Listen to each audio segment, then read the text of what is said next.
Hi everyone. Continuing with the chapter, last lecture हमने देखा था कि डेटा स्ट्रक्चर्स क्या है एक्सक्यूज मी डेटा स्ट्रक्चर के टाइप्स क्या क्या है, linear non linear data structures क्या होते हैं, डिफरेंट टाइप्स ऑफ स्ट्रक्चर्स क्या क्या अवेलेबल है अपने पास, जैसे एरेज है, लिंक लिस्ट है, स्टैक्स है, क्यूज है, ट्रीज, ग्राफ्स, सबके अपने अपने advantages, disadvantages and everything. Along with that, we also saw what are the different operations that we perform in data structure. जैसे searching है, sorting है, traveling है, traversing है, merging है. तो ये operations हमने देखे थे. Today we start with again a brief revision जो हमने already एक programming subject में किया है, जैसा SPA होगा आपको या C हुआ रहेगा. So उसमें हमने सीखा था what is an algorithm. So algorithm is nothing but basically steps जो हम perform करते हैं किसी भी problem को solve करने के लिए, किसी भी task को complete करने के लिए. तो वो जो step by step solution होता है, that is termed as an algorithm in technical language. So it reads a formally defined procedure for performing some kind of calculation. अब यहाँ पे calculation बोलो या यहाँ पे task बोलो, it's one and the same thing. Formally defined language मतलब जो proper formal English statements जो हम use करते हैं उसे formally defined languages बोलते हैं, जिसको हम programming language भी mention करते हैं. So development of algorithm makes the solution for a given problem very easy. So there are different approaches to design an algorithm. Basically दो टेक्निक्स होते हैं एल्गोरिदम के, एक होता है टॉप डाउन अप्रोच, एक होता है bottom up approach. Top down approach में आप क्या करते हो, you just start dividing the complex algorithm into one or more modules. These modules can further be decomposed into one or more sub modules. मतलब आप एक कॉम्प्लेक्सिटी से start करते हो, उसको सिंपल बनाने के लिए आप उसको पार्ट्स में डिवाइड करोगे, इनको और सिंपल बनाने के लिए उसको आप सब पार्ट्स में डिवाइड करोगे and so on. So you're starting from the complex part or you're starting from one part and you're dividing it in details to make the task more simpler. So this is called as top down approach. Bottom up approach क्या है, इसका exactly उल्टा. हम bottom up approach में क्या करते हैं कि जो most basic चीज रहता है, यानी टॉप डाउन में क्या था, जो सबसे डिफिकल्ट चीज था वहां से स्टार्ट किया, फिर सिंपल, फिर सिंपल, फिर simple and so on. Bottom up में क्या होगा, उसका एग्जैक्टली उल्टा होगा, लाइक कि हम जो बेसिक या जो सिंपलेस्ट चीज है उससे स्टार्ट करेंगे. यानी अज्यूम करो कि ये मॉड्यूल बनाना है simple, this is simple, this is simple, तो ये तीनों अलग अलग बना, फिर इन तीनों को कंबाइन करके डिफिकल्ट लेवल, फिर कंबाइन करके difficult level and so on.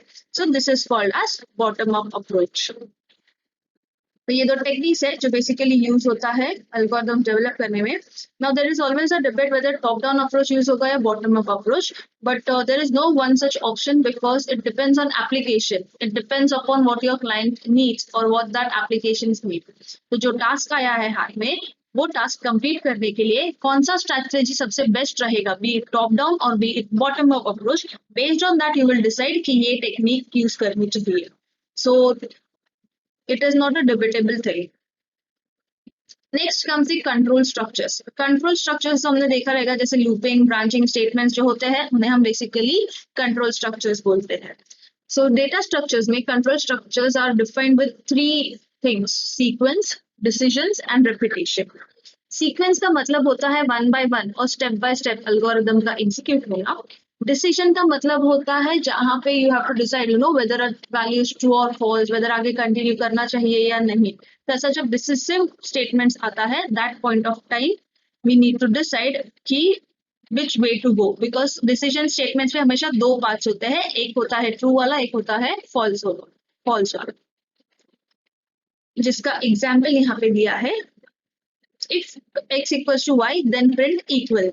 तो इसका मतलब ये हुआ कि x इक्वल्स टू y है तो ही जो भी कंडीशन ट्रू होता है, only then you have to print that statement कि इक्वल है. If condition then process 1 else process 2. तो ये हमने इफ एल्स लूप में देखा था. This is only if loop which says कि अगर ये कंडीशन है ट्रू है तो ही ये स्टेटमेंट प्रिंट होगा, अगर ये कंडीशन फॉल्स है तो सीधा नेक्स्ट जो भी स्टेटमेंट है वो जंप करेगा. तो सिर्फ इफ लूप में हम क्या करते हैं, एल्स का ब्लॉक प्रोवाइड ही नहीं करते.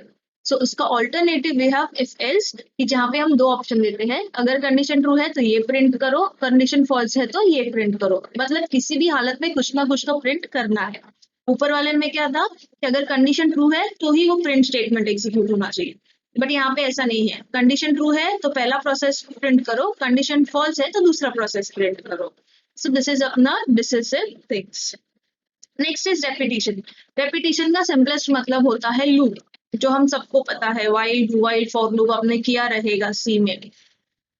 सो लूपिंग क्यों यूज होता है कि मुझे एक ही टाइप का स्टेटमेंट या एक ही टाइप का लॉजिक बार बार एग्जीक्यूट करना है. In that case we use that kind of loop because it becomes very tedious, lengthy and complex to write that same logic again and again for n number of values in the same program.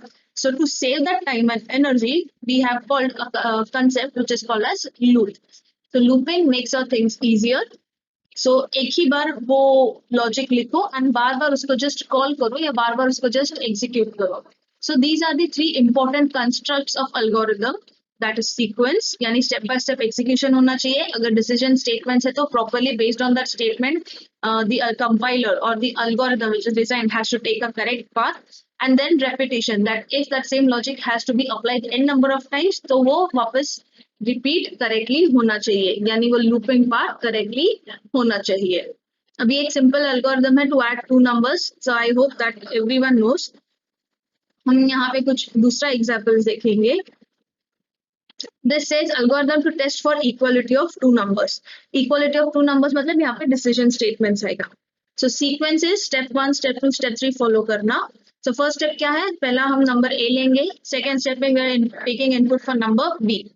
If A is equals to B, now this is the decision statement. If A is equals to B, then you're printing equal. If A is not equal to B, then print not equal. तो अगर ये condition true हुआ तो ये decision लेगा कि ये statement print करना है. अगर कंडीशन फॉल्स हुआ तो डिसीजन लेगा कि ये स्टेटमेंट प्रिंट करना है. That's it. So this was simple decisive example. Next we see for repetitive कि रेपिटेटिव कैसे होता है. सो हमने i का वैल्यू 1 सेट किया है, n का वैल्यू 10 सेट किया है. It says repeat step 3 and 4, यानी ये दोनों स्टेप रिपीट करने कब तक, till i is less than equals to n, यानी जब तक i का वैल्यू n से कम या n तक नहीं पहुंच जाता, यानी n का मैक्स वैल्यू कितना है 10, तो जब तक i का वैल्यू 10 नहीं हो जाता you have to repeat this steps, यानी ये स्टेप बार बार एग्जीक्यूट करना है. क्या करना है, पहले i का वैल्यू प्रिंट करना है, फिर उसको इंक्रीमेंट करना है बाय 1.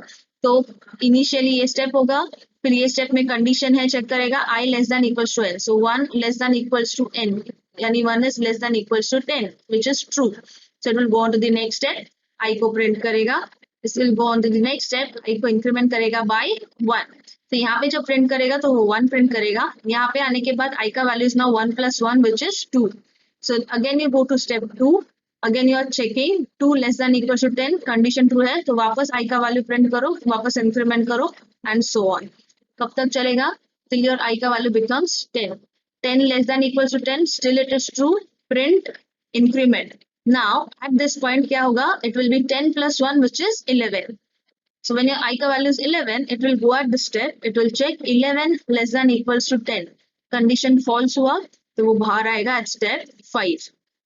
So यहाँ पे repetition का यूसेज क्या हुआ कि सेम चीज करने के लिए हमें बार बार ये दो स्टेटमेंट्स लिखने नहीं पड़े, क्योंकि मैंने ये while लूप यहाँ पे डाला है तो 1 से लेके 10 तक के सारे नंबर्स उसने करेक्टली प्रिंट कर लिए थे.